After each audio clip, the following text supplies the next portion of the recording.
who has failed to come to Parliament today to account for events, and a Chancellor who was appointed by the Prime Minister just last week to try and sort this utter chaos out, I'm sure many more members would be here speaking today if there weren't such an important clash of business in the House today. But I am particularly disappointed that there are no government members here today to speak for the petitioners who would like to hear not only opposition views on this very important motion, but also government members' views also. It's no wonder that this petition has been signed by over 632,000 petitioners. The number is going up as we speak. I understand by about 1,000 signatures per hour, the petition is still open. And the numbers make this one of the most popular petitions considered by the Petitions Committee to date. And as chair, I'm pleased to have this opportunity to speak on the petitioner's behalf and indeed speak for pretty much anyone who I've spoken to in the last few days, weeks and months about the state of the country. The petition is very clear in its demand. It states, call an immediate general election to end the chaos of the current government so that the people can decide who should lead us through the unprecedented crises threatening the UK. It goes on to explain, the chaos engulfing the UK government is unprecedented. Over 40 ministers resigned, leaving departments without leadership during cost of living, energy and climate crises. War rages in Ukraine. The Northern Ireland Protocol has further damaged our relationship with Europe. Recession looms. The UK itself may cease to exist as Scotland seeks independence. This is the greatest set of challenges we have seen in our lifetimes. Let the people decide who leads us through this turmoil. And I want to pay tribute to Darren Charlesworth, who set up this petition. And I suspect little did he know that the chaos that led him to start this petition would only develop further into the mini-budget U-turns, the market turmoil, the sacking of the now ex-Chancellor, and the extraordinary scenes we saw this morning of the new Chancellor reversing the entire platform that the Prime Minister stood on. Or maybe he had the foresight to see how much worse it could get. There were plenty of warnings, and sadly, it's not over. The scenario facing us at the time this petition was started was the horror of Russia's illegal invasion of Ukraine, inflation reaching a 40-year high, unaffordable fuel bills, record backlogs in our NHS, and a looming winter of struggle ahead. Unfortunately, weeks on, with a new Prime Minister and now a second Chancellor, things have only got worse. Those signing the petition at the time were expressing their frustration at a governing party spending a summer focused inwards, choosing themselves a new leader, rather than dealing with these multiple crises. Rather than speaking to and engaging with the country and setting out a vision of what they should expect from a new Prime Minister, those of us outside of the Conservative Party, 99.7% of us, were left looking on, with no input into the process and precious little scrutiny, as planned televised interviews on BBC and Channel 4 were cancelled. It is so far removed from the scrutiny of an agenda for government that would be had in a general election campaign.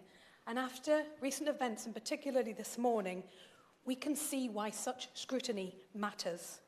Chair, we live in a parliamentary democracy, and it's not the first time that a Prime Minister has changed during an election cycle.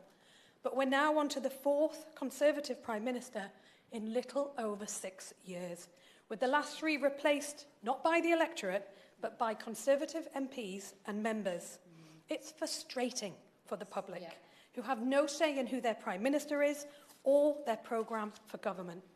However, the real boost to the number of signatories to this petition came once the new Prime Minister had been chosen, with the concerns heightened by the fact she'd received the backing of only 31% of her own MPs in the final ballot. This compares to 2019, where the member for Uxbridge and South Ruislip received 51% in the final ballot, and 2016, where the member for Maidenhead received 60%. We know it didn't end well for them. So is a Prime Minister with less support in their parliamentary party destined to fare any better? I'd say from recent events, clearly not. Most Most of the Prime Minister's policy proposals set out in her leadership campaign and hastily enacted in the disastrous mini-budget had no mandate whatsoever. Indeed, the over 632,000 people that have signed this petition represent nearly 8 times the number who voted for our current Prime Minister. But some may ask, why should this matter? The Prime Minister won under the rules set by the Conservative Party, which is currently the largest party in Parliament. And it's not without precedent. In 1976, when Harold Wilson announced his resignation at Prime Minister's questions, the then leader of the opposition asked if there would be an election, saying, "In spite of the political battles, we wish the Prime Minister well, personally, on his retirement. His decision has come at a time of great financial difficulty and of unprecedented parliamentary events. Is he aware that the best way to resolve the uncertainty and to give the new Prime Minister the authority required would be to put the matter to the people for their vote?" I don't often find myself agreeing with the late Margaret Thatcher, but on this point, I and the petitioners do. Lady Thatcher wasn't wrong about the lack of authority, and we're seeing the consequences of the lack of it unfolding before our eyes. Merely weeks into office, any semblance of authority that our Prime Minister may have had has been shattered, along with confidence in her and this government's ability to govern. Over the weekend, one of the government's own MPs described her as being like the chairman, whilst her new Chancellor would act as the CEO, not even trying to hide the fact that she is in office, but not in power. Yep. Then there's the mini-budget. The then Chancellor proclaimed he wanted to bet big on the British economy. We've seen just how reckless that was. And the question remains, who gave them permission to gamble in such a way with our public finances? How on earth was this allowed to happen? Who gave the then Chancellor and Prime Minister permission to bypass the checks and balances that go with such a fiscal event, including growth forecasts and spending commitments calculated by the Independent Office for Budget Responsibility? Not even the 81,326 Conservative Party members who voted for the Prime Minister gave permission for that. And the IFS warned that it was the biggest package of tax cuts in 50 years, without even a semblance of an effort to make the public finance numbers add up. The National Institute of Economic and Social Research said uncertainty caused by the fiscal event was directly pushing up longer-term borrowing costs. The government lacked a mandate to make these disastrous changes, and it still lacks a mandate to try and clean it up. Whilst the package has now been scrapped, the damage to the UK will be long-lasting, with higher borrowing costs, higher mortgages, and damage to our reputation for years to come. It will never be forgotten. Nope. As many are rightly asking, what is the point of this government now that their showpiece policies, all rainbows and unicorns, that they spent the summer waxing lyrical about, have landed calamitously and been swiftly withdrawn the instant they met with reality? When Downing Street cannot govern, it is incapable of stepping up to the significant and pressing challenges that our country faces, and we desperately need a government that can. So what is left of the government's programme? Well, whilst the budget has been reversed, we still have fracking. Yeah. Despite the Conservatives' own 2019 manifesto pledge, we will not support fracking unless the science shows categorically that it can be done safely. The government is seemingly still intent on lifting the ban on fracking licences without any consultation, assurances on safety, or local planning considerations, and despite the fact it's a policy that few can support. Then there's a current debate around benefits uprating. Remarkably, the member for Richmond, 3 chancellors ago, promised that benefits would be uprated in line with inflation, but the current Prime Minister has not confirmed whether this will be the case, and concerns have been heightened by commitments made on pensions, but not on the uprating of benefits. Working parents, disabled people, and the poorest pensioners are already being hit by skyrocketing cost of living. The government has no mandate for inflicting unconscionable misery on the poorest in our society, and I know many government MPs feel the same. And what government MPs will find even harder to justify without such a mandate is the fact that the cap on bankers' bonuses has been lifted at the same time as the poorest are potentially set to be punished. Indeed, the lifting of the cap on bankers' bonuses is one of the only other measures in the mini-budget that is left. Today marks the United Nations International Day for the Eradication of Poverty and the start of Challenge Poverty Week. 41% of babies, children and young people are growing up in households in receipt of universal credit or legacy benefits. That figure is 52% in my region of the North East. The failure to uprate with inflation will have a devastating impact on those households, compounding our already quite shocking levels of child poverty in the UK. Where is the mandate from the public for this government to preside over the poorest in our country being made poorer and for increasing numbers of children growing up in poverty? Where is the democratic accountability for a government that has no mandate for the policies that it currently seeks to pursue? Why should anyone trust this government to clean up this mess that they've made in the last few weeks? Would we ask the person who started a fire in our house to be responsible for putting it out? Of course not. Far from being a fresh administration, buzzing with new ideas, this is a tired, worn out and weak administration, going round in circles and damaging our reputation at home and abroad. The spectacle of our great country being led by government MPs desperately clinging to power and trying to distance themselves from the previous 12 years is embarrassing to watch.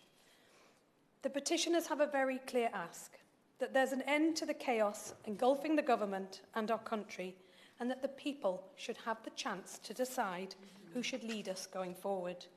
So can I ask the Minister, when he comes to speak, to answer how the public can have confidence in the competence of government that just days into office took such a reckless, irresponsible gamble with the public's finances?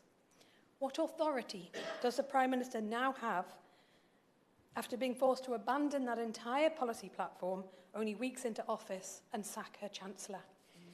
When will people on the lowest incomes have confirmation that benefits will uprate with inflation as promised by the government just weeks ago? How can the country have faith in anything the government says when over the last few weeks it has backtracked on most of its promises and appears set to do so again after warning of difficult choices to be made? And most importantly, when will the public be given their say on how they want this country to be governed? Because it is within the government's gift to call an election. Failing that, government MPs can join with opposition MPs to put things right. And whatever government is elected, at least it will have the support of the British people. And it's not just the 632,000 petitioners who believe that the public deserve a say. In January, the now Business Secretary stated, "The mandate is personal rather than entirely party, and any Prime Minister would be very well advised to seek a fresh mandate." The former Culture Secretary tweeted earlier this month, "No one asked for this, and if the Prime Minister wants a whole new mandate, she must take it to the country." And the member for Wyre Forest has stated that there should be an election soon because we can't expect people to put up with the psychodrama of the Conservative Party indefinitely. And I couldn't agree more, but they need to put their money where their mouths are on this. In the words of the petition creator, Darren Charlesworth, said that the Prime Minister has torn up the manifesto which saw them elected, and the major change in direction and policy requires a general election, regardless of which party happens to be in power. He feels that the current situation is dangerous and a distraction from the business of running the country, and believes it needs to come to a decisive end with a general election immediately. So as well as the over 632,000 petitioners who agree with Darren, a poll out today from Good Morning Britain found an astonishing 93% of respondents wanting a general election, with Channel 4 similarly finding only 8% believing that the Prime Minister should remain. This situation is completely unacceptable and unsustainable. Since 2010, our country has faced monumental changes. A coalition government, a referendum in Scotland, Brexit, parliamentary gridlock, the illegal proroguing of Parliament, and a pandemic. The former Prime Minister oversaw the complete erosion of standards in public life before being forced from office as scandal caught up with him. These seismic changes and the ensuing chaos have tested our constitution and our patience to the limit. After 12 years in office, the country deserves a chance to have their say on this government and its programme. Today, as with most days, we all woke up to another chaotic day in politics. It's damaging and it's exhausting, but it doesn't have to be this way. And this is not about party politics. I know many who will have signed this petition will have voted Conservative at the last election and may do so again. What nobody voted for was this chaos, caused by a lack of clear mandate that any government would need to have the authority to face up to the challenges that we have lying ahead. MPs owe a duty to the public to govern in the national interest, and this petition is calling on the government to do the right thing and put an end to the uncertainty and lack of authority and give people their say. And if this government has any hope of rebuilding trust with the electorate, it should do exactly that today. The question is that this House has considered E-petition 619781 relating to an early general election, and I call Alex Davies-Jones. Thank you, Mr Mundell, and it is an honour to speak today with you in the Chair. I come to today's debate having been what I believe the first member to call for a general election this side of summer, in the Chamber during Prime Minister's questions on September the 7th. It is therefore a great privilege that I am able to build upon this premonition and contribute to today's debate to fully outline the reasons why a general election is now the only possible way forward. Almost 1,000 of my constituents have now signed this petition calling for change. Whilst the petition was originally set up before the new Prime Minister was even in post, the astonishing scenes we have seen this afternoon with the Chancellor's stunning reversal of virtually all of the Prime Minister's economic policies makes the wording of the petition even more relevant than ever. The petition quite rightly notes the chaos engulfing the UK government is unprecedented. Well, I don't know about you, Mr Mundell, but I'm sick of living in unprecedented times. Yes. Chair, this was even before the disastrous events of the Prime Minister's mini-budget had even taken place. Make no mistake, the government is now in even deeper chaos than before. Not yet 6 weeks into a new leadership and a new cabinet, collective responsibility has all but disintegrated. Cabinet members are now openly briefing against their own leaders' policies in newspaper op-eds, and today, in perhaps the final nail in the coffin, her new Chancellor has completely demolished the ideology of her economic project. Her flagship cut to the basic rate of income tax, gone. Cuts to the dividend taxes, abandoned. VAT-free shopping, scrapped. And the hugely important government scheme to cap skyrocketing energy costs for families, a scheme that may have actually done some good for constituents in my seat of Pontypridd. Naturally, this government have chosen to shamefully water it down. Chair, the government is now so divided, so fractured, that talk of changing to a third Tory Prime Minister in a single year would make a laughingstock of our democracy. The damage is already done. All of us in this place know the truth. The British people know the truth, and it is only this government who are turning a blind eye while the economy continues to spiral out of control. Overnight, people's pension funds vanished, mortgages skyrocketed, and our country was pushed even further into an economic and political crisis of this government's own making. This is unprecedented government incompetence. I have had countless residents in Pontypridd and Taffyili contact me to say that they are genuinely worried about surviving the winter because they cannot afford to turn the heating on. That is the reality of this crisis. There are lives at risk this winter. Chair, is that not a disgraceful indictment of this government's failings? It is because of the astonishing fiscal incompetence that I called for a general election during PMQs in September. We need a general election because changing the figurehead at the top of the party just isn't enough. As I said in September, I know residents in my local area will never forget that the Prime Minister played a key role in a government that failed millions. The governing party in this country is at absolute war with itself and has lost the respect of the British public. For the new Tory Chancellor, their fourth Chancellor in as many months, to feel compelled to urgently address this House this afternoon in order to fully overhaul the Prime Minister's disastrous mini-budget just shows how panicked the Tory party are. They have completely destroyed their own credibility, and they know it. But it's not just the incompetence we've seen during the energy crisis. This is 12 years of failed Tory rule. Historic failure of this government to invest sufficiently in renewables and nuclear has exacerbated this energy crisis. Historic failure of this government to wean our financial systems off the Russian oligarch money has left us internationally exposed to Putin's posturing as he tries to weaken the West's resolve.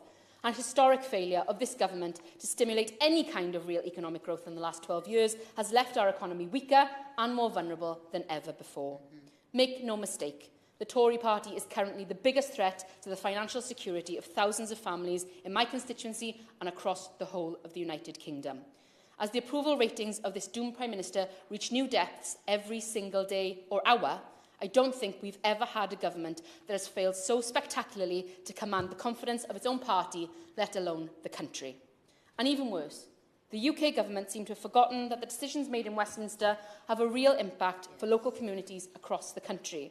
I have genuine concerns that local authorities across the UK who provide vital services to residents are feeling the impact of every single U-turn by this government. In my constituency, Rhondda Cynon Council are doing as much as they can with extremely limited resources, but more devastating tax cuts and shamefully low levels of investment are putting councils like mine under more pressure than ever before.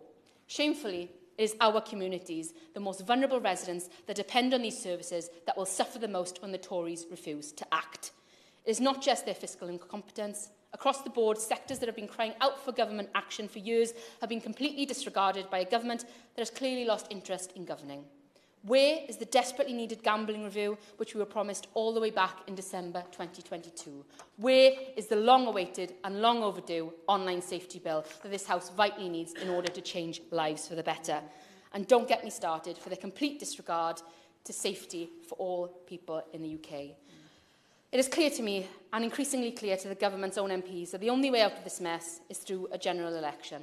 So bring it on. Let's have this general election. Let's turn the page on the Tory incompetence for good. Let's let the people decide. Thank you, Chair. I call Ruth Jones. Thank you, Mr Mundell, and it's a pleasure to serve under your chairmanship this afternoon. And I am grateful for the opportunity to speak today in this important debate on E-petition 619871.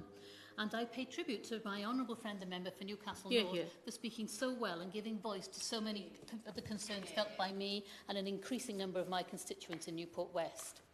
The state of our nation is far from strong, and it is important that we recognise that challenges and obstacles faced by the people of our United Kingdom have been caused by the party opposite and our Prime Minister. This is a Tory crisis made in Downing Street, and it's being paid for by working people in Newport West and across the country. This 12-year-old Conservative government has crushed the economy through enormous unfunded tax cuts. It's left people worried as they face up to higher mortgages and soaring costs, and they've done nothing to show they understand how serious the situation is. On Friday, the Right Honourable Member for Spelthorne was fired by the Prime Minister, who is his ideological bedfellow. They were in lockstep on all the key elements of the government policy we've seen announced since September the 6th, 2022. Mr Mundell, we don't simply need a change of Chancellor, we need a change of government, and we need a general election. Of course, people on the other side of the House, if they were here, would say that it's His Majesty's opposition has to call for an election. It's what they do. That's their job. But we are beyond simply saying it for the sake of it. Indeed, the Sunday Times editorial yesterday has called for a change of Prime Minister and a general election. And I quite agree, and feel sure that my right honourable friend, the leader of the opposition, stands ready to lead. Our nation is in peril, Mr Mundell. Our people from Scotland to Wales, from England to Northern Ireland, are having to decide between heating and eating. And now with rising mortgages, people across the nation now face losing their homes. We are in a disgraceful situation, and not one word from any minister sitting in this government reassures me that they understand the challenge before them. Nor do they understand the task of change required, or indeed that if we don't stabilise the markets through sensible policy decisions, we will not just be pushing our people to the edge, we will be pushing them over the cliff. I did not come to this place, nor was I elected by the people of Newport West to stand by and let this reckless, out-of-touch and inward-looking Tory government get away with destroying the lives of tens of millions of people. And that's where we are, Mr Mundell. And as my friend from Newcastle North made clear, that's why we need a general election. And the petition before us has more than 500,000 signatures. In fact, as the honourable member has just said, 630,000 already, and that number is still increasing. And we as parliamentarians have a responsibility to give voice to their fears, their worries, their concerns and their demands. My constituent, Amanda Bayliss, who lives in Killeen and who I asked for a quote this afternoon, and she's already volunteered, said, "Dear Ruth, I am appalled and devastated by the actions of this current government. I'm genuinely worried and afraid for my future and that of my children and grandchildren." And she goes on to say that this government must be stopped at all costs before there is nothing left of this country and we reach a point of no return. And it's not just Amanda in Killeen. All across Newport West, I am being accosted by people in the supermarket, on the street, and yesterday even in church, by people who are saying, "For goodness sake, Ruth, get rid of this government." And I have to tell them, Mr Mundell, I don't have the power. But this petition shows the strength of feeling across this United Kingdom. So our United Kingdom is living through a moment of profound change. It needs a government that can deliver an economy that works for everyone, delivering the jobs and growth of the future. We've been reminded in recent days of how working people have been left counting the cost of 12 years of Tory government. The Conservative Party's failure to grow the economy has resulted in stagnant wages and broken public services. Now, the Labour Party has a serious plan for growth and wants to see all our nations and regions benefit from and contribute to the jobs and growth of the future as we deliver net zero. The MP for South West Surrey, the Chancellor of the Exchequer, I believe now, is now the de facto Prime Minister without a single vote being cast by a single person. We know now that the Prime Minister believes in the failed trickle-down ideology of the past that has locked Britain out of growth and will never deliver for working people. My party will deliver for working people as it is in Wales, where Labour under the First Minister Mark Drayford is delivering for the people in Newport West and people across Wales. The Tories here and in Wales are the party of vested interest and their time has come. That's why we need a general election, and when it comes, Labour will deliver the fairer, greener future this country deserves. Thank you. I call Catherine West. Thank you very much, Mr Mundell, and it's a pleasure to contribute to this debate under your leadership.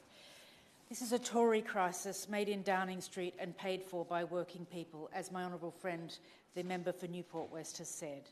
And changing the Chancellor over the weekend or making a partial U-turn doesn't undo the damage that's been done by the Prime Minister and the Conservative Party, who selfishly used the whole of the summer, rather than focusing on the needs of working families on their energy bills, used all of the summer for their infighting, and now look where they've landed us. They've undermined our institutions and trashed our standing on the world stage, damaging our credibility as a place to invest.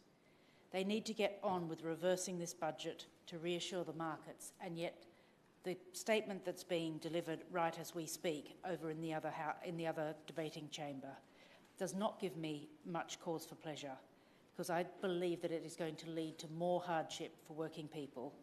And that is basically balancing the books on the back of working people who have played no role in crashing the economy in this way. The problem is the philosophy of trickle-down economics, which the Prime Minister seemed to promote when she was first elected by the Tory party members as the Prime Minister. However, the confusing part of this is really not just for members of the public and for the markets and for us as MPs, is that the new Chancellor appears to have turned all that on its head. The Conservatives crashed the economy for unfunded tax cuts for the wealthiest, causing mortgages to skyrocket and people worried sick about their pensions. And now when the Prime Minister was asked to come to Parliament to explain, somehow she sent someone else and was not able to even turn up to apologise for what she'd done to wreck our standing in the world and to wreck the economy in the way that she has. Now, I'd be very happy with a general election. I do hope that some fresh faces might improve the situation somewhat. And the important thing is, as the representative from Tesco supermarket said yesterday on the BBC, in the end, the Labour Party has got a plan and has got the confidence of large groups like Tesco's and others. And when you have Tesco or another large company like that agreeing with the trade unions that the economy has been wrecked by the government, then you really know that it is time for some fresh faces. And we're ready. We've been watching for 12 years. We've been watching as child poverty has skyrocketed. We've been watching as the promises of levelling up, which was a good Tory pledge, it was a good suggestion, it was a good idea, but that has utterly failed. And we're going to see that now as the Chancellor announces all the cutting back of capital and revenue spend in the poorest corners of the UK. Now, we know that with the institutions such as the Office of Budget Responsibility not having laid out its view, it's very difficult for us to say exactly in pounds and pennies what Labor would do. But I do believe that we have enough of an outline and something which is much more convincing than what the government will take to the general election. It may not come today, may not come tomorrow, but we all know that the general election is not far off. Yeah. Now, let's talk very briefly about the mortgage situation. We will need a plan for people's mortgages because these eye-watering mortgage increases will cause homeowners across the country sleepless nights. And myself representing an area where there are very expensive mortgages because the cost of housing is so high in London for those who can buy their own homes, people are very, very stretched indeed. And I have heard of a mum who told me that she just had sleepless nights saying, how am I going to come up with £800 as of next spring? I don't know where that's going to come from because her job is quite well paid, but it doesn't pay another $800 a month. These are the sorts of conversations up and down the country that families are having. This will lead to more families breaking up too, because it's known, it is a fact, that the more financial worries on people, the more that families tend to be able to break up under the weight of financial worry. So we know the other thing that is very much on our minds as Labor MPs is the question of benefits and what will happen to those who are poorest in our society. We know that the most common event that we are invited to attend in our constituencies is the opening of food banks. You know, having been involved both in local and national politics since 2001, I have never gone to so many food banks. The Bounds Green Food Bank tells me that whereas before they used to open at 10 in the morning and close at 1, they now close at 11 because in 1 hour all the food is gone and there are fewer and fewer people who are able to donate to the food bank. And this crisis is doubly unfair on those who need to use food banks. Now, we know that what must be done is that for working parents, disabled people and the poorest pensioners, they must have the knowledge that our government, when we get in, will indeed make sure that they can pay for the cost of living. In fact, I feel once we get in and there are fresh faces and fresh energy, that I believe that the economy will improve a bit just on the basis that we have more energy and some ideas. Because like any government in a democracy, governments do tend to run out of ideas. And I do believe after 12 years that this is a genuine fact that the government has run out of ideas. And we definitely saw that in the summer when the Tory candidates seemed to be saying some really nonsensical things and being completely out of touch with what the average person is really deeply worried about. Now, another couple of points that I would like to make. I am very worried about the treatment of the civil service within the scenario that we have seen in the last month. It wasn't just the fact that the Office for Budget Responsibility did not give an outline or was not permitted to give an outline to MPs, to journalists, to markets, to citizens. It was also the fact that pushing out the head of the civil service and the Treasury on day one sent a very bad message to all of those parties, because over the years civil servants in our system do hold up the non-partisan approach to what is the right thing for the country. Now, that's not to say that there can't be conflicts or debates between a politician and a civil servant, but in the end, sacking the most senior civil servant of the Treasury was one of the most troubling things that I've ever seen since I have been in this House.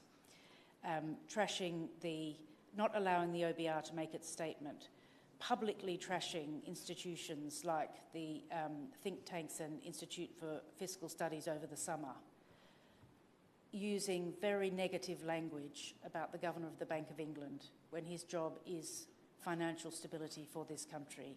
Time and again during the summer, during the leadership election, there were subliminal and quite outspoken criticisms of the Bank of England, the Governor of the Bank of England. And so really what happened was that the scene was being set for a trashing of the institutions which basically, through a gentleman's agreement, hold together our standing domestically and internationally. And that was completely detonated when the current incumbent in Downing Street, I assume she's still there, got into power. So the judgment of that individual has come into our sight. And one other thing which has been really bothering me in the last couple of weeks, and Mr. Mundell, as we do have a couple of minutes up our sleeves, if I could indulge just to mention that I read in the Guardian newspaper that when the Prime Minister moved into Downing Street, she moved out of the former Prime Minister's office, Mr. Johnson's office, and she allowed her assistant, Mr. Fulbrook, to move into that office. So Mr. Mark Fulbrook is actually based in Mr. Johnson's office, and apparently the current Prime Minister uses the Cabinet room for her discussions. Fair enough. But it worries me deeply that an individual who has got a very questionable record on two counts, firstly, the question over who he has advised in the Libyan setup, whether he has advised correct people there, and secondly, on the question of his advice to a gubernatorial race in the USA, where money has come into his company so that he could work on somebody else's campaign, and the FBI have actually been looking at whether the funding has been correctly transferred from one party to another. To have somebody who's being investigated by the FBI sitting in Mr. Johnson's office chills me to the bone. But that is the sort of government that has finally got itself into power in this country. So what I would say is we need, regardless of how many days left this government has got, we need urgently to have an independent ethics advisor appointed. Other members in this House may be able to clarify, but my understanding is that the Prime Minister said this was not urgent and that she didn't think it was particularly necessary. And I think that's one of the things which we need with urgency, because only a new government really can clean up the mess that this government's got itself into. I briefly wanted to talk about the constituents who have written to me about their cost of living crisis, who currently are not necessarily going to food banks, but who are finding their living very, very difficult indeed. They have told me how much food has gone up in the supermarket. Real basics like milk, butter, chicken, all those basics which should be able to be put on a table and feed families. The energy costs, the petrol to go into someone's car, all those costs have been soaring. And yet what we've been discussing here in the House of Commons often does not reflect that pain that many people are going through. So what we want to see is workers getting a decent pay. We want to see workers respected. We want to see their rights at work respected as well. Not a government that seeks to roll back further the rights of trade unions or wishes to roll back the rights of people who genuinely want to protest against what this government is doing. Instead, we're seeing increasing authoritarianism, which seems to go hand in hand with the financial mistakes this government has made. We also want to see the question of the national grid and energy shortages addressed with some sincerity and honesty. Last week and the week before, when National Grid warned that there were going to be blackouts, no one really believed it when the government said, we'll be fine, because we've been told that before, and then we have a crisis. That's the thing, I think, which is deeply distressing, is to see the lack of honesty. What we need is a government to be honest, to say there could well be blackouts. If there are, this is what you do, 1, 2, 3, Don't let people live in fear that that is going to happen without the correct advice about what to do in those cases. So on the question of clean power, which obviously links in with the national grid question, we will launch, as the next Labor government, an urgent mission for a fossil fuel electricity system by 2030, making the UK a clean energy superpower, exporting clean power to the rest of the world. We know that the gas future price projections would save UK households $93 billion over the rest of this decade, or an average saving of £475 per household every year until 2030. We also know that this world-leading commitment would support the creation of over 200,000 direct jobs and up to 260 to 300,000 indirect jobs. It's this kind of vision and this kind of plan, this kind of investment in skills and the future, and a proper plan for our regions, which is giving the likes of the Tesco boss who said Labor had a plan, confidence that we do have a plan. The UK would be the first major economy to make this world-leading commitment alongside some smaller European countries like Austria, Portugal, Denmark and the Netherlands. It complements Labour's plans to increase energy efficiency, including through our Warm Homes plan, to insulate 19 million cold, drafty homes over a decade. I know a number of members in this House have been on local authority councils before.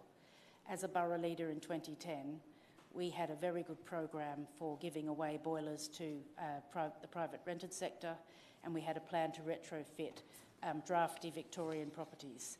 And it was very disappointing to see that after 2010, when Mr Osborne entered the House of Commons and decided to just trash all spending to councils, all of those important green programs which insulated homes in 2010, we would have had 30% more warm homes in my constituency if that small amount of funding had just been allowed just to continue in every single borough. And I'm sure that if that was replicated across the UK, we would be spending so much less as a nation on fuel and energy in general. And on that point, I know that Martin Lewis has come out with his most recent projection of what our fuel bills will look like next year. And I'm pleased that we will not be opposing the legislation this evening relating to the energy price guarantee. But for goodness sake, get the money off the companies. Don't put it onto debt, because that will make the markets go all crazy again. You know, we have to listen to what the opposition is saying and sometimes accept that we have come up with some good ideas.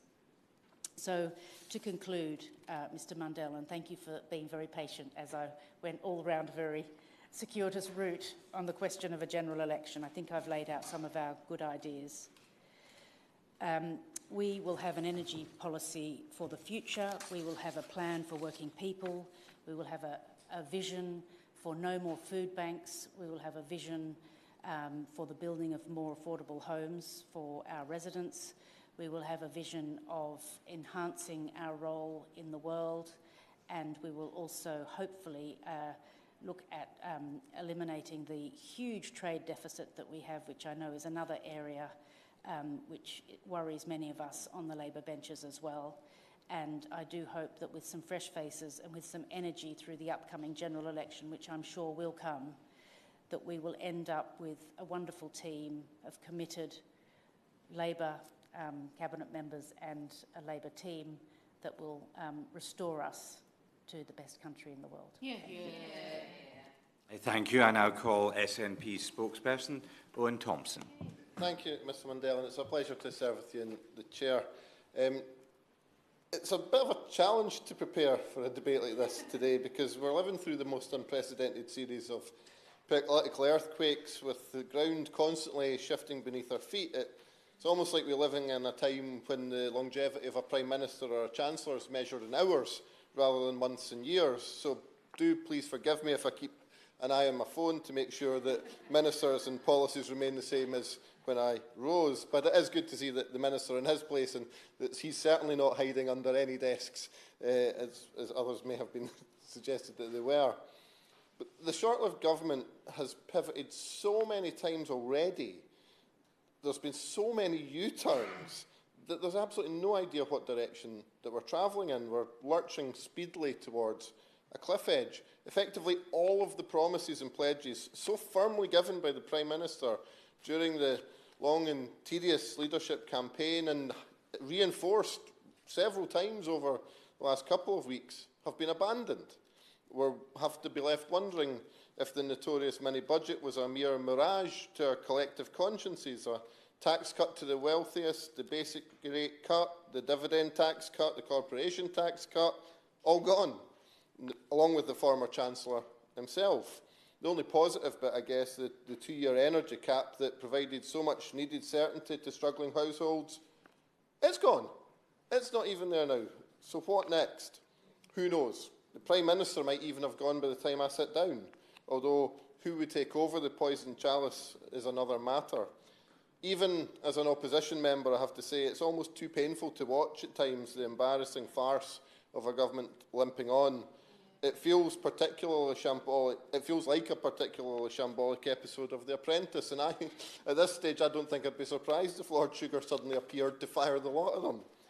It's certainly beyond any parody that could be imagined in the thick of it, and I'm sure a few of us could imagine, or only begin to imagine, what might be coming out of the mouth of Malcolm Tucker if he were having to deal with such a situation. You have to know it's gone too far, though, when you can no longer tell the satire from the ridiculous reality. But the gross economic consequences of the incompetence of all of it has deadly serious consequences for millions of people across the UK. These are people working 40 hours or more a week and are still unable to make ends meet.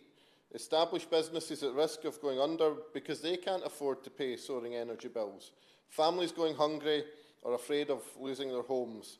I held a cost of living event in Gorebridge in my constituency just on Friday past, where I had invited the Prime Minister to attend so that she might be able to answer directly constituents' concerns. However, despite watching out for her, I regret to inform the House that she didn't attend, a bit like earlier today.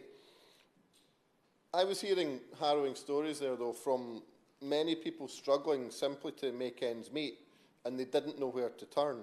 Now, we've got a fantastic sense of community in Midlothian, and we had a great range of partners in attendance, so we were able to point people to some of the right places. But what can people do when the government fails so spectacularly and the people it's meant to serve? So I completely understand where the petition has come from and why it's gathered such high numbers, now 633,000, and continually to rise. I'm watching it clock up as I stand, including over 1,000 people in my own constituency of Midlothian.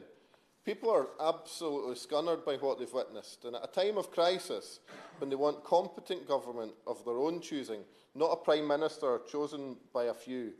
And in response to the petition, the government argued that the UK is not a presidential system. I'm glad they finally acknowledged that, because the Prime Minister and her predecessor, whose paw prints are all over the mess that we're in, don't seem to hold much truck in collective decision-making. They blatantly disregarded evidence. It seemed reluctant to inform Cabinet colleagues of their latest bag of the fag packet policy. And for some time, there's been an unhealthy trend in the UK towards more personality-based politics, something that perhaps needs to be reflected on in calmer times. Of course, having a government that we didn't vote for isn't something new for those of us in Scotland. It's a normal state over the last number of years. And I'm very grateful at least that we have a clear exit route in front of us to escape from this bourach, with a modern, proportionate parliamentary system working well in Holyrood already, and a Scottish Government ready with an alternative plan for our future, should the people choose it. Independence for Scotland is not a threat to the rest of the UK or the social bonds we cherish. It's an opportunity for a more equal partnership where Scotland could demonstrate to the rest of these isles the genuine alternative to the status quo. We could protect the fabric of our communities, look after vulnerable citizens and protect our landscapes and nature. We could build a new, greener industrial base, becoming the renewable powerhouse of Europe and rejoining our European partners in free trade and travel across the continent. We could value everyone, no matter where they come from, and create a fairer, wealthier and more equal society. This will create sustainable, shared prosperity far better than any trickle-down economics ever could, relying on scraps from a rich man's table. In Scotland, we have a cast-iron mandate for a referendum on our future. Yet still, this discredited government, and disappointingly I have to say the official opposition, still seem to block all democratic paths to achieve it. Choice is the key issue here, something that seems to have been forgotten in the corridors of power in this place. The right to self-determination is a fundamental and inalienable right of all people. It's enshrined in international law, in the UN Charter, and the International Covenant of Civil and Political Rights. The UK government supports the principle for other countries, but not, it seems, for Scotland. For this chaotic and unpopular government to continue to say no to a referendum is more like the actions of a dictatorship than a democracy. And I hope whoever the next Prime Minister is, whenever they come along, will reconsider this position. While I agree with the growing call for a general election, it's not a long-term solution for our broken system. I would urge all Democrats, whether supporting independence or not, to get behind Scotland's right to choose. Democracy is not a one-time event. We've seen a Prime Minister who's been able to change her mind within the space of a matter of days on the policies that she's got. So why shouldn't the people of Scotland be able to change their mind after 8 years of broken promises? The ground's shifted many times. All the big claims from Better Together have been so spectacularly wrong. Staying in the UK didn't keep us in the European Union. It did not protect energy prices, and it most certainly didn't keep the economy on a steady course. The future of Scots mortgages and pensions has never been more uncertain than it is today. And when circumstances change, the people have a right to change their minds, as we see demonstrated again and again by the U-turn after U-turn from the current Prime Minister. Whatever the party of government choose to do next, we have to remember that the crisis we face didn't begin with the current Prime Minister, at least the one who was the Prime Minister at the time of writing. And it won't end when she goes, if indeed she is still in post. We've had 12 years of Conservative mismanagement, with energy policies unfit for purpose and austerity policies bringing public services to their knees, with no solution to the continued chaos from Brexit, a disaster for our businesses, public sector, for education and research, for holidaymakers, travel and cultural life. And sadly, Labour have no answer to that point. Another general election might put a plaster on some of these wounds, but it won't heal the UK's chronic problems. Independence for Scotland is an idea whose time has come, and it can't come soon enough. I now call Shadow Minister Fleur Anderson. Thank you very much, Mr Mundell, and it's a pleasure to serve under your chairship for this momentous debate. And thank you to the member for Newcastle North and the chair of the Petitions Committee for fast-tracking this debate to this chamber, for putting the case for a general election so well. She does speak for so many people across this country. And a huge thank you and congratulations to the 633,000+ members of the public who have supported this e-petition to secure today's debate. That's over 500,000 in the last 2 weeks alone, and over 1,000 people are signing it every hour at the moment. This is being watched by an unusual number of people for a Westminster Hall debate, I believe. It is a staggering number of people who've signed it since July the 28th. And I've had it confirmed that this is the first e-petition calling for a general election to be debated in this House. I was proud to see over 110,000 of my constituents in Putney sign it too. I think all of us here today and many other members can say that they've had an unusual number of people signing this petition. It really is very significant. So congratulations to Darren Charlesworth as well for launching this petition back in July. Back then he said the chaos engulfing the UK government is unprecedented. Over 40 ministers resigned, leaving departments without leadership during the cost of living, energy and climate crises. War rages in Ukraine. The Northern Ireland Protocol has further damaged our relationship with Europe. Recession looms. The UK itself may cease to exist as Scotland seeks independence. This is the greatest set of challenges we've seen in our lifetimes. Let the people decide who leads us through this turmoil.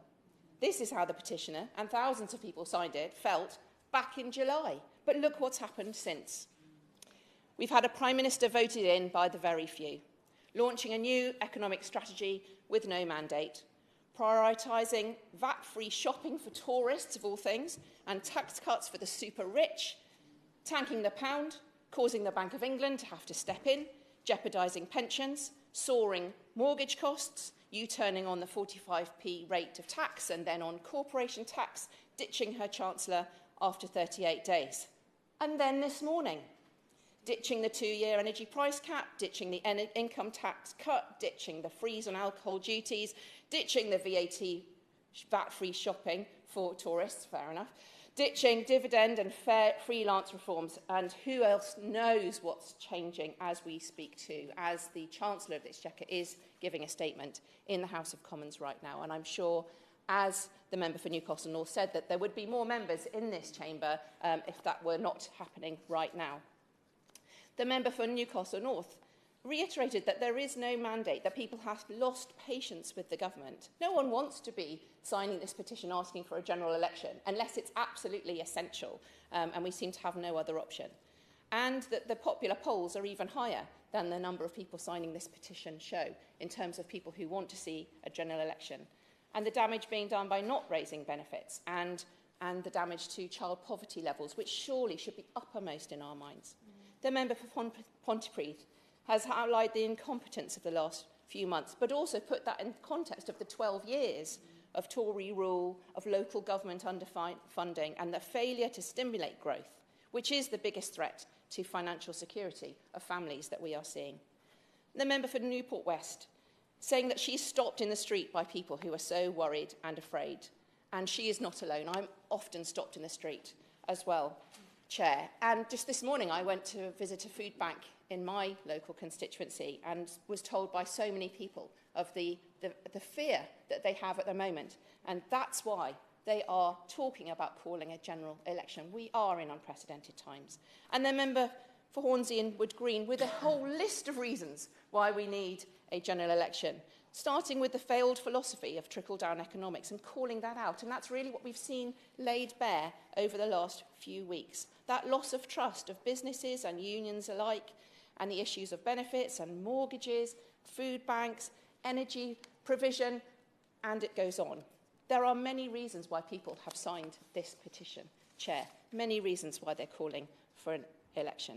So I often say when debating in this House and the other that debates are timely, but this is a timely debate more than most. This petition is highly significant, and I hope that I will hear in the Minister's response a reflection on that significance, rather than any brushing this aside and saying that it would be too disruptive for us at this time. No, I think people signing this petition feel that sticking with what we have got now is the disruptive thing. Because here in this House, we are entrusted to make decisions on behalf of everyone in the country only on the basis of a democratic mandate of the people who've chosen to elect us to be here.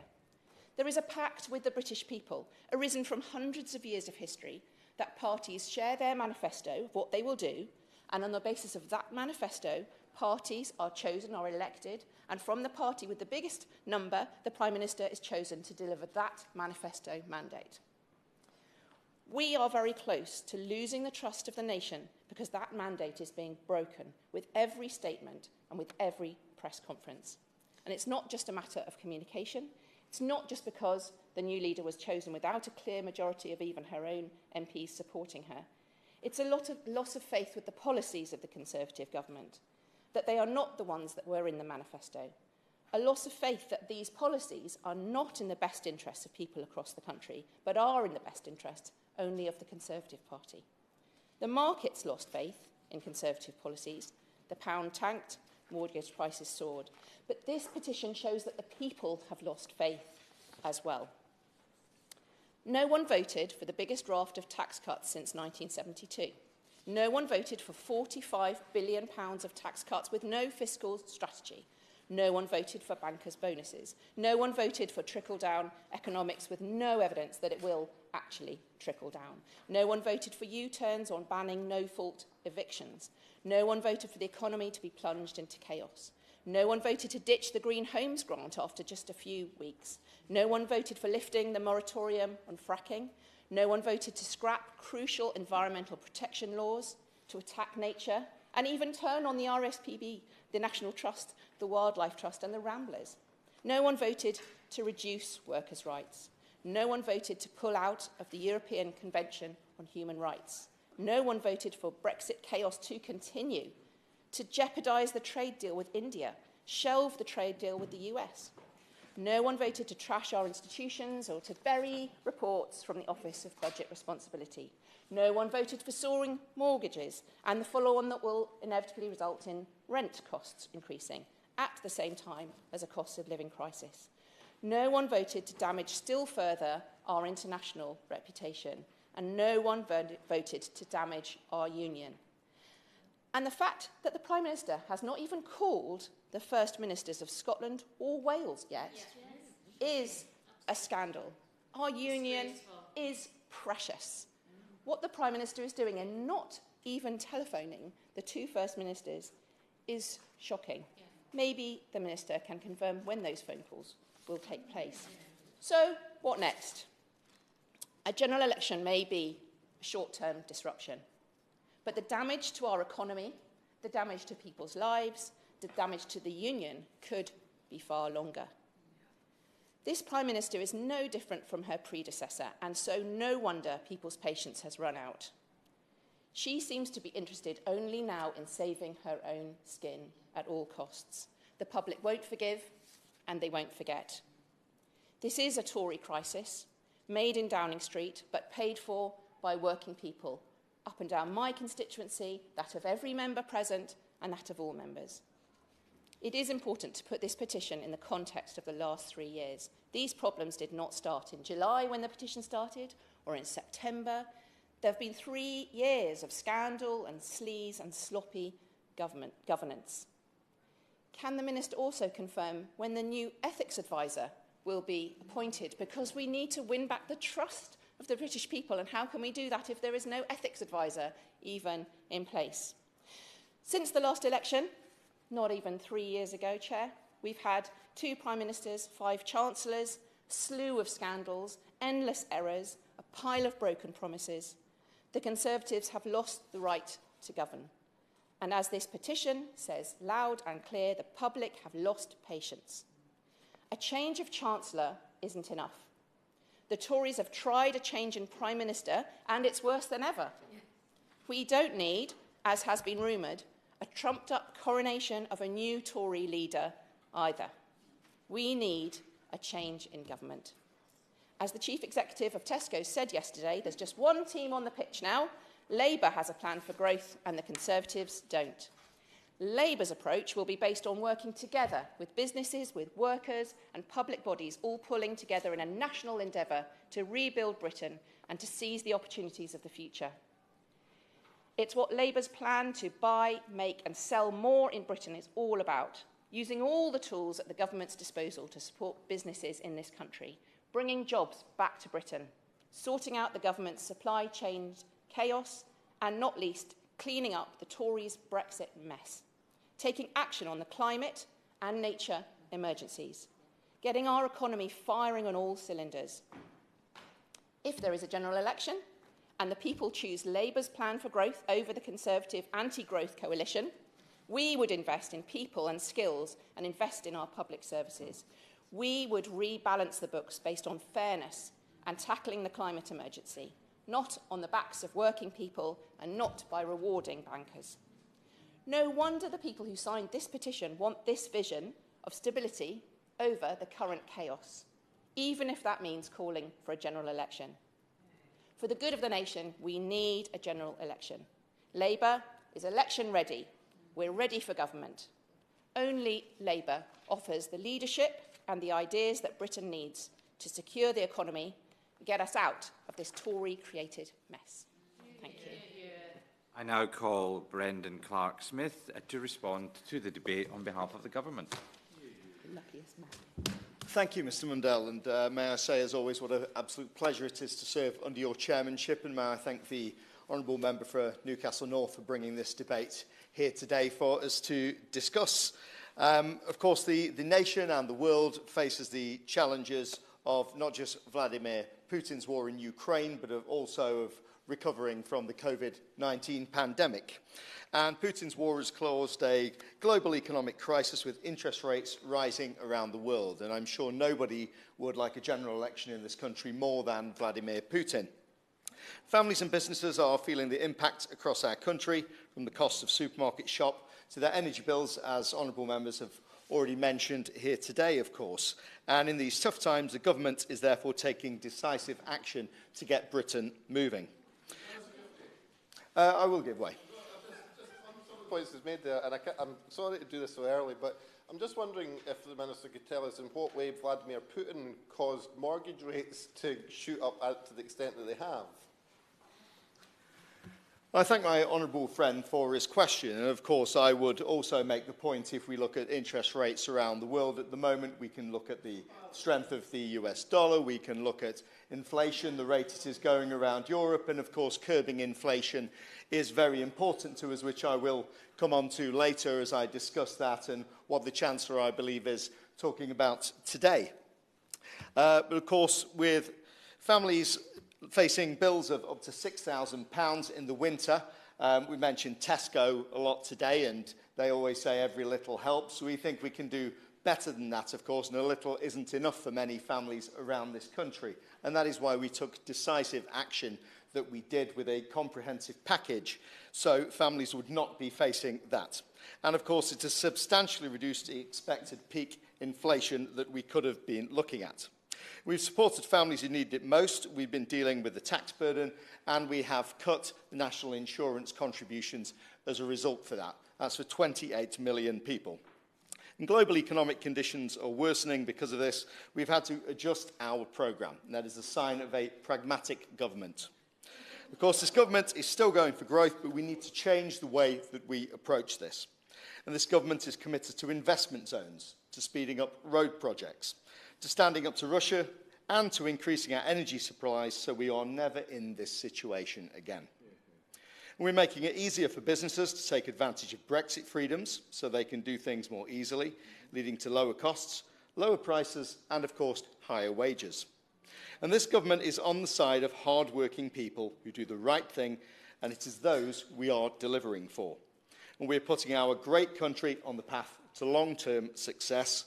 We are taking on the anti-growth coalition, from Labour and the Lib Dems to the protesters stopping people going to work by grinding roads and rail to a halt, as we've seen outside today.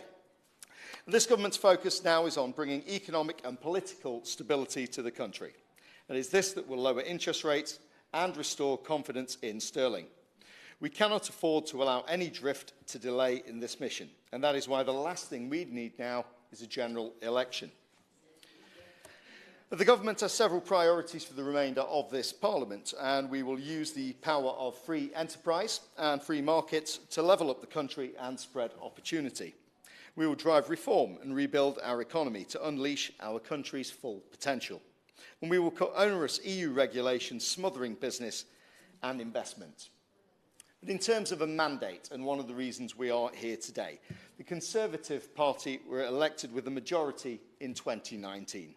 And we've recently gone through a process of selecting a leader of our party who is committed to delivering that Conservative programme in government. And we're facing significant global events that have changed our economic circumstances. We cannot ignore the impact of COVID or Putin's deplorable war in Ukraine, and that has created much of the economic hardship that has pushed up the price of energy, not just for us, but for the world. And the government came in and acted immediately to provide energy support for families who needed it the most by laying out a plan for economic growth. Now, the UK, of course, as has been mentioned by my honourable friend from Midlothian, is a parliamentary democracy and not a presidential system. And Prime Ministers hold their position by virtue of their ability to command the confidence of the House of Commons. And consequently, a change in the leader of a governing party does not trigger a general election. And the fact the change in leader of the governing party does not necessitate an election is one that is well established, of course. There's been precedent from both Labour and Conservatives in the past with Prime Ministers. The member for Uxbridge and South Ruislip, the member for Maidenhead, Gordon Brown, John Major, 5 of the last 7 Prime Ministers, in fact, began their tenure in office without the need for a general election. And in many cases, the next election followed several years after a Prime Minister began in office. And in the post-war era, this situation has been very common. Gordon Brown was in office for 3 years before the 2010 election. John Major for 2 between 1990 and 1992. Jim Callaghan held office in the 1970s without holding an election, just as Douglas Home held office for a year in the 1960s. And prior to this, Harold Macmillan was Prime Minister for 2 years before calling an election in 1959. Famously, of course, Winston Churchill's wartime administration was in office for 5 years in exceptional circumstances without an election taking place. And I could go on. Chamberlain, Lloyd George, Asquith, Balfour are all relevant examples. And the point is, Prime Ministers hold their position, I'll give way in a moment, by virtue of their ability to command the confidence of the House of Commons. There is no requirement on an incoming Prime Minister to call an election immediately on assuming office. I'll give way to the member for Hornsey and Wood Green. Thank you very much. The Minister's very generous in giving way, and he is making an important point that general elections are not always necessary.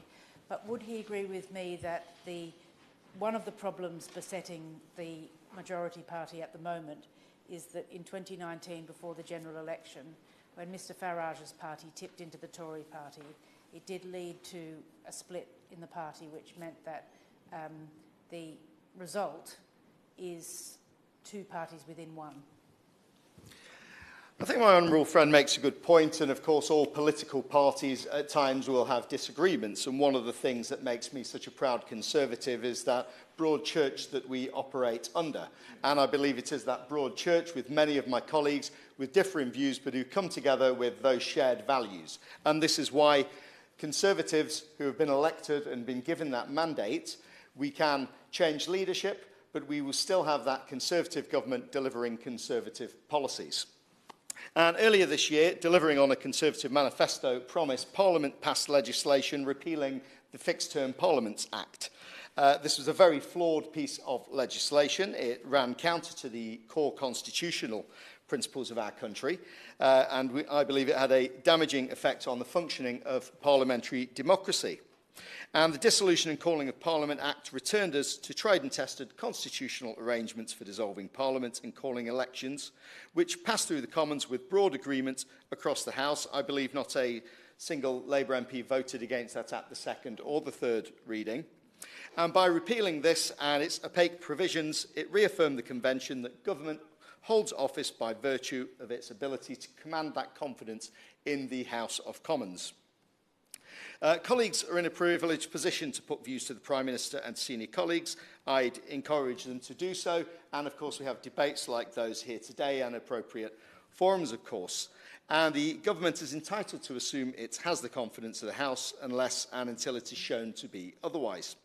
That can only be demonstrated unambiguously by a means of formal confidence vote. And, therefore, this government, under the new Prime Minister, continues to command the confidence of the Commons. Once again, the Prime Minister can call a general election at any time of her choosing by requesting a dissolution of Parliament from the Sovereign, which, if accepted, leads to a general election. And as a result, when the next election will take place, rests with the Prime Minister. On the appointment of the Chancellor, who I believe is still giving his statement at the moment, the Prime Minister asked the Honourable Member for South West Surrey to become the new Chancellor. And as the Prime Minister said, the Chancellor is one of the most experienced and widely respected government ministers and parliamentarians.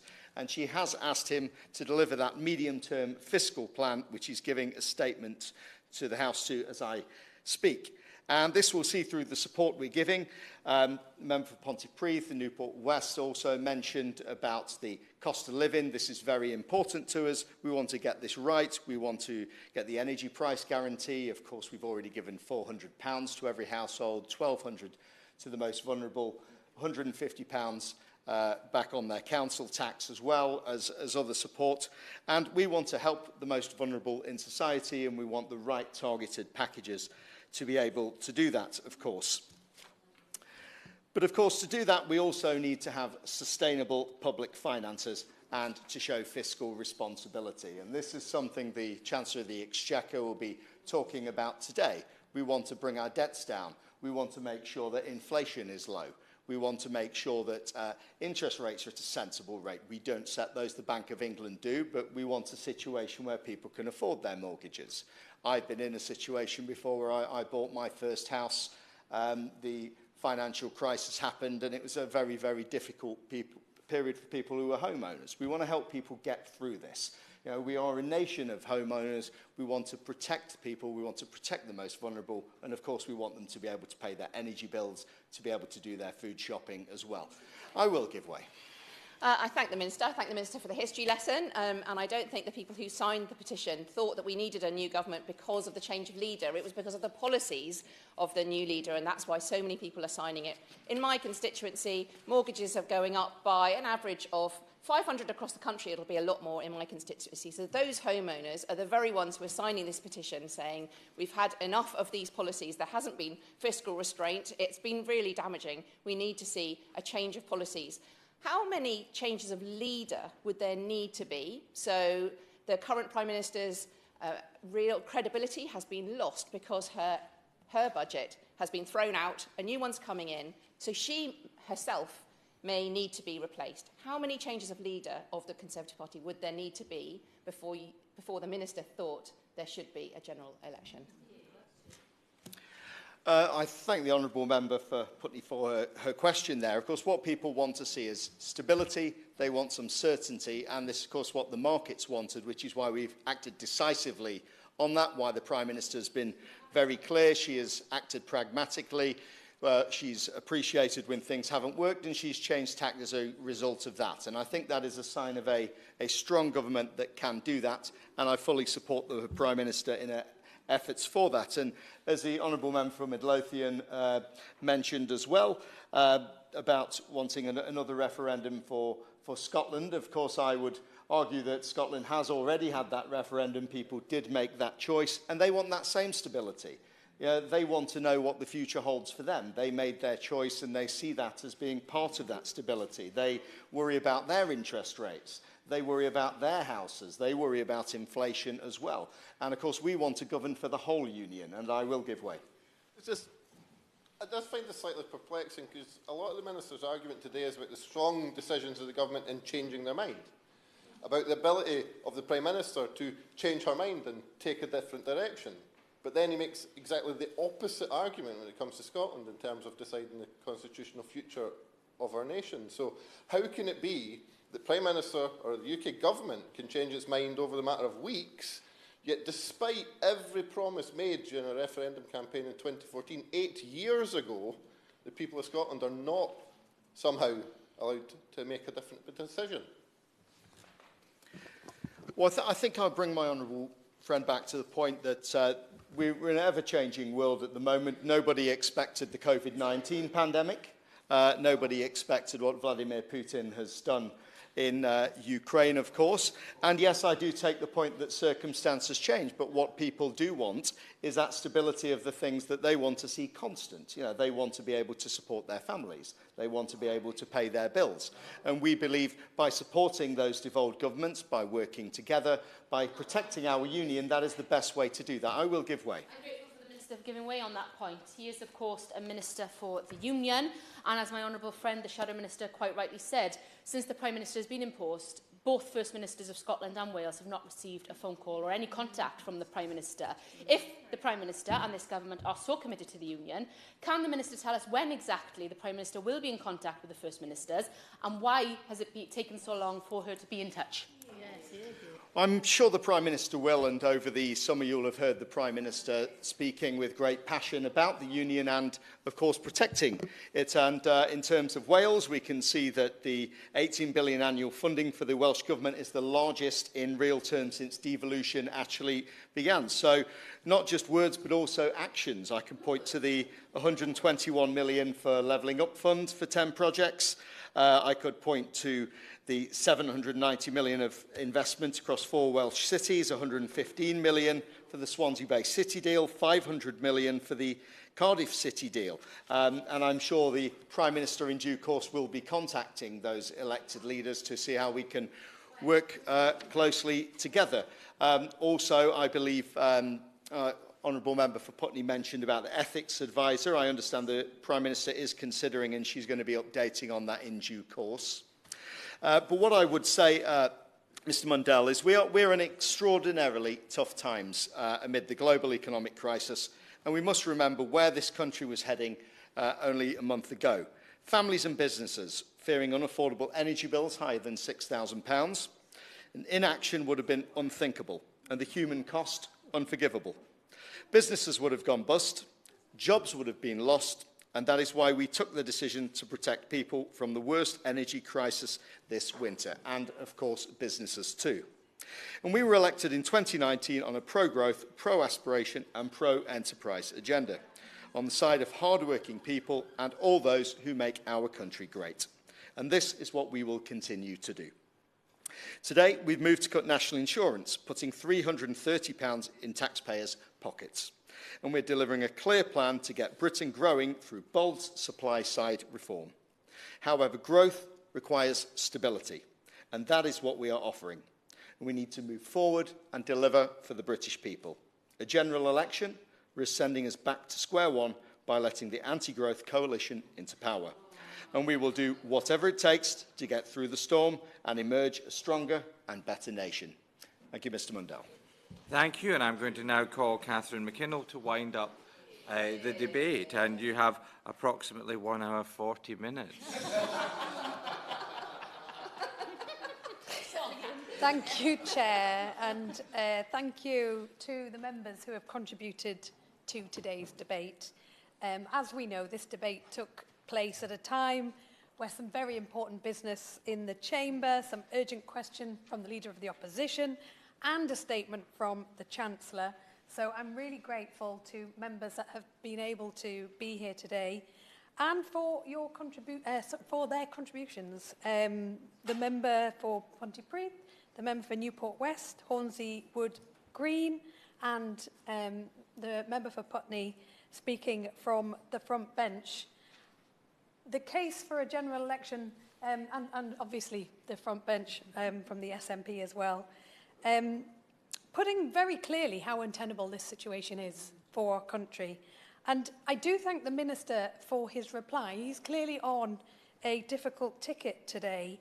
And I was struck in his response how powerfully he set out the case for a general election. Indeed, we are in unprecedented times. Indeed, it was an interesting lesson in history. But all of that history will tell him and us that a general election is the only way to get us out of this current crisis. And nothing he will have said today will have persuaded anybody watching this debate otherwise. It is disappointing that despite the member at the front bench being present here today, that not a single member of the governing party came here today to either speak for a general election or indeed to speak against it. Nobody was here to represent the petitioners in their constituencies that wanted this matter discussed. And I'll leave it to the 632,000 and growing number of people who've signed this petition from every part of the UK to speculate why that might be.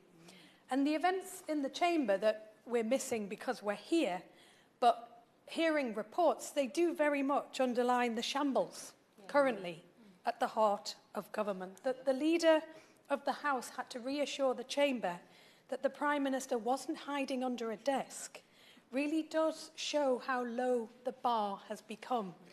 And I guess we should just be grateful that she's not hiding in a fridge. That the Prime Minister then turned up, but just in time not to answer any questions, and left before questions then began again to the Chancellor, shows how weak and undermined her position is. And as the Leader of the Opposition said very clearly, she is in office, but not in power. And that is unforgivable for the people of this country that need strong leadership and strong government, whoever that might be to provide it at this time. The petition calls for an end to the chaos because the current situation is not sustainable. The Parliamentary Secretary to the Cabinet Office was unable to answer how a government without a mandate and without authority will be able to get any of its agenda through Parliament. And the Minister made great play of the importance of having the confidence of MPs in Parliament, and that has not been properly tested, but from what we can see, there is a lot of confidence lacking within the current governing party, and that is degrading for our democracy and unacceptable for the people that we are here to serve. Because our country faces serious crises. We are living through a cost of living crisis, an energy crisis, a climate crisis, and now an economic crisis that is entirely of the government's own making, no matter what they say. And it is households that are already paying the price for that. So, Chair, the current situation is untenable. The Prime Minister's authority has disappeared. This country cannot function to its greatest potential without a functioning government. And we will only be able to wait and see whether whatever this agenda for governing might be, because none of it reflects what was promised in the summer, whether that can be delivered through Parliament. But the fact that we're even wondering just shows how unsustainable this has become and how lack of confidence will be already impacting people's investment decisions, our ability to grow. The only anti-growth coalition at the moment is a government that's unwilling to go to the public and ask them for a mandate to deliver what it believes. And I think the time has come, and I think increasingly government members need to recognise that we're here to serve the public. The public can decide. They can vote to decide to put this government back in, or they can choose something different. But fundamentally, that should be a choice for the people in this country and not for us in this room. The question is that this House has considered E-petition 619781 relating to an early general election. As many as of that opinion say aye. Of the contrary, no. I think the ayes have it. The ayes have it. Order, order. The sitting stands adjourned.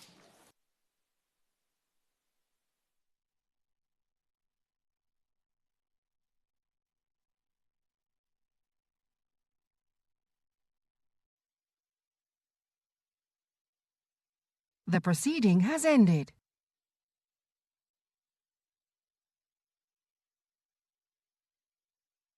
The proceeding has ended.